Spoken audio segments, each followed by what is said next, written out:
আসসালামু আলাইকুম। আজকে আমাদের আরেকটা নতুন ব্লগে আপনাদের সবাইকে শুভেচ্ছা ও স্বাগতম। আশা করি সবাই ভালো আছেন, আমরাও ভালো আছি। এখন বিকেলই হয়ে গেছে, সাড়ে তিনটার বেশি বাজে। এখন ইফতার অলরেডি ভাজতেছি। তা কী কী প্রিপারেশন নিলাম সেগুলো দেখাতে পারিনি, তেমন কিছু না, সাধারণ প্রত্যেকদিন যা করি তাই। চলেন দেখতে থাকি যে কি কি আজকে করতেছি। সবাই আমাদের সাথে থাকেন। এই যে আমার আজকের এগুলো ভাজা শেষ, বেগুনি, পেঁয়াজি, তারপরে আলুর চপ। এখন একটু চিকেন তন্দুরি করব, সেগুলি ভেজে নিচ্ছি। আজকে যে চিকেন তন্দুরিটা অন্য রকমভাবে করব, মানে চিকেন চাপ, তন্দুরি না, চিকেন চাপ করব। আর এগুলো বড় বড় পিস করে ম্যারিনেট করা আগেই ছিল, এখন এগুলো ভাজতেছি। তারপর এগুলো ছোট ছোট করে কেটে বেশি করে পেঁয়াজ, ক্যাপসিকাম, শসা, টমেটো, আমার যেহেতু লাল বা হলুদ ক্যাপসিকাম নাই তাই আমি টমেটোটা ইউজ করব। এগুলো সব কিছু দিয়ে সস টস দিয়ে মশলা দিয়ে তারপরে এটা চিকেন চাপ তৈরি করব। তারপরে দেখি আরবির বাবা কি লুচি, পরোটা বা নান কি নিয়ে আসে, সেটা দিয়ে আয়াত খাবে। আয়াত আজকে রোজা। আয়াত এই 6টা রোজার মধ্যে 3টা রোজা রাখলো। বলছিল এবার সবই রাখবে কিন্তু পারতেছে না।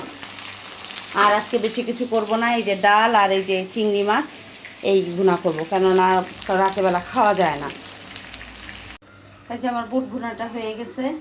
আর এই যে মানে চিকেনগুলো আমি ভাজার পরে এগুলো ছোট ছোট করে কেটে নিছি। এখন এগুলো একটু রান্না করব। চুলায় কড়াই বসাই দিছি, তেল অল্প ওই কড়াইতে যা ছিল সেটা দিছি, আর একটু দিব তেল। এই যে আমি ক্যাপসিকাম, তারপরে শসা, টমেটো এগুলো কেটে রাখছি, কাঁচামরিচ আছে। আর এই যে তেলে পেঁয়াজ দিয়ে দিচ্ছি। তারপরে এই যে মাখানো যে মশলাটা আছে এই মশলাটা দিব, আর আমার একটু স্পেশাল মশলা আর সস দিব।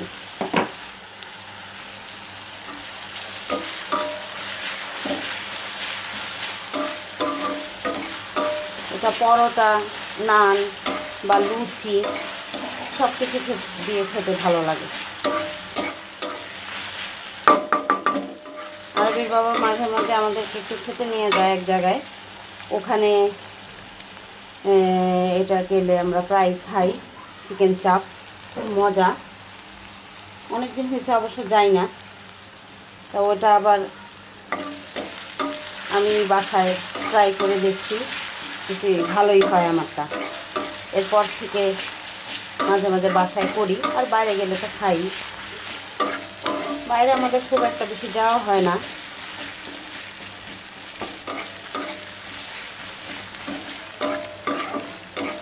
আর ওই বাবা আবার বাইরের খাবারের থেকে ঘরের খাবারটাই বেশি পছন্দ করে। ঘরে যা খেতে চাই সব এনে দিবে, কিন্তু বাইরের খাবারটা বেশি একটা পছন্দ করে না। তারপরে ছেলেমেয়েরা যখন একটু বায়না ধরে তখন একটু নিয়ে যায়।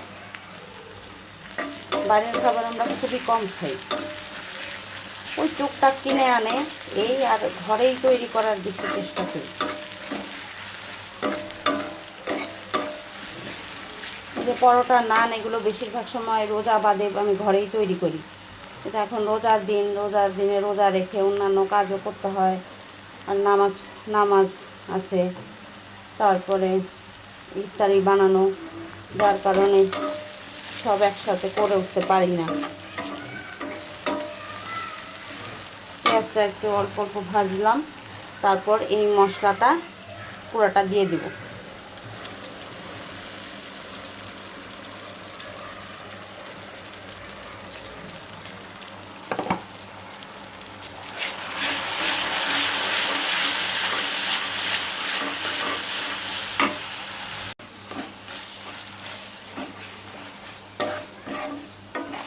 ওই মশলাটা দিয়ে আর একটু আমার হাতে তৈরি মশলা ছিল সেটা দিয়ে একটু মশলাটা কষিয়ে নিচ্ছি।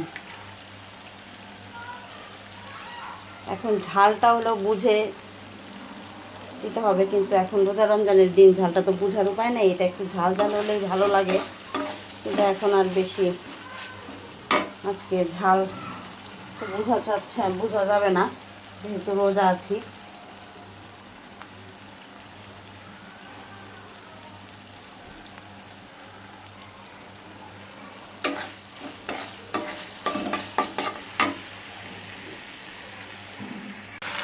এই যে আমার চিকেন চাপ, একটু টমেটো সস দিয়ে দিছি, ক্যাপসিকাম, টমেটো, শসাটা পরে দিব, মাংস দিয়ে দিছি। এখন এটা বেশি না, অল্প একটু হবে, তারপর নামানোর আগে শসা দিয়ে নামিয়ে ফেলবো।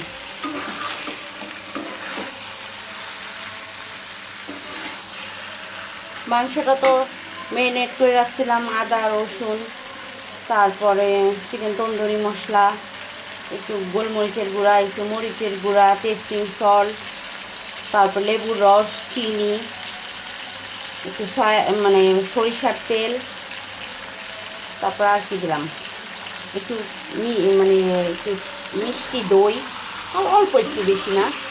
এগুলো সব কিছু দিয়ে ম্যারিনেট করে যে কোনো রেখে দেওয়া যায়। এরপরে সেটা বড় বড় চিকেন তন্দুরিও করা যায়, আবার এই যে এরকম চিকেন চাপও করা যায়।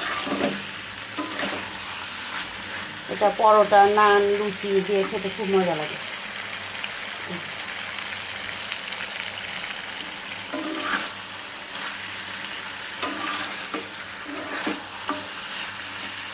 টমেটোর জায়গায় লাল ক্যাপসিকাম, হলুদ ক্যাপসিকাম দিলে ভালো, যেহেতু আমার লাল আর হলুদ ক্যাপসিকাম আমার কাছে নাই, এর জন্য আমি একটু কালারের জন্য টমেটো ইউজ করলাম, আর ক্যাপসিকাম দিয়েছি, আর একটু শসা দেবো।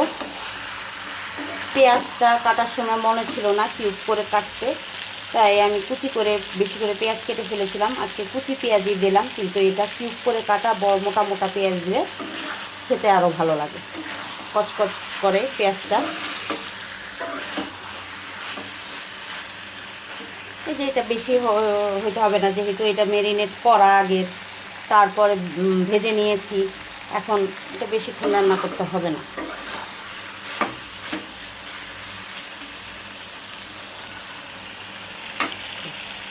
এখন কুচি করা শসাগুলো দিয়ে নামিয়ে নেব।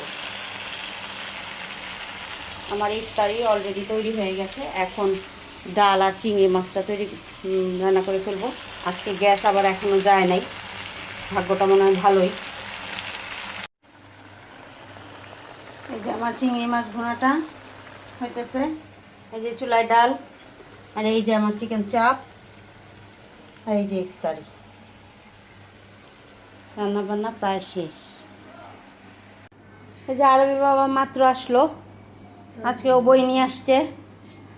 এই যে আরবির কি বই, বাংলা। এখন তো গাইড কিনতেই অনেক টাকা লাগে, একবারে তো আর সব কেনা যায় না, আস্তে আস্তে করে কিনতে হয়। প্রায় কেনা শেষ, আর 2-1টা বই কিনলেই সে হয়ে যাবে। আয়াতের এই যে গাইড, লেকচার, আর কি আনছে, এই যে জিরা শেষ হয়ে গেছিল, জিরা নিয়ে আসছে। তারপর আর কি, এই যে নান, তারপরে এটা কি, ও জিলাপি, আয়াত জিলাপি আনতে বলছিল, ফুলকপি।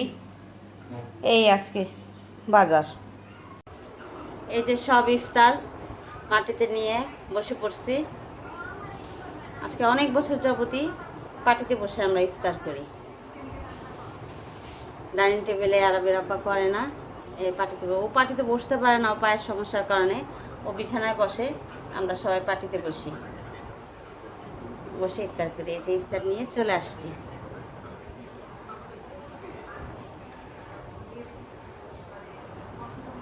এই যে আগেই তো দেখাইছি, এই যে শসা, আনারস, আঙ্গুর, খেজুর, এই আজকের ফল, আর এই যে ট্যাঙের শরবত। আজকে আর বেলের শরবত করি নাই, আর আরবির আব্বার টক দইয়ের শরবত থাকতেই হবে। জিলাপি নিয়ে আসছিল, আর এই যে এটা একটা শাক দিয়ে কি জানি বড়া করে, এটা কেনা, আরবির আব্বার খুব পছন্দ, আমরা কেউ খাই না, এর জন্য 2 পিস নিয়ে আসছে। আর এগুলো তো ঘরেই বানাইছি। আর এই যে আমার চিকেন চাপটা, আর এই যে কেনা নান। এই আজকের ইফতার। এখনও কেউ আসে নাই, আয়াতও আসে নাই, আরবিও আসে নাই, আমি একাই ইফতার নিয়ে বসে আছি। আরবির আব্বা একটু আগে আসলো, ও একটু ফ্রেশ হইতেছে। এই আজকের ইফতার। তাহলে আমরা ইফতার করতে থাকি। আজকে আর তাহলে ভিডিওটা বড় করব না। ওই দিন নান রুটি আনছিল, নান রুটিগুলি একটু ভালো লাগে না, আজকেরগুলি মনে ভালো হবে, ঠান্ডা হয়ে যায়। আচ্ছা তাহলে আজকে এই পর্যন্তই, আজকে আর ভিডিও বড় করি না।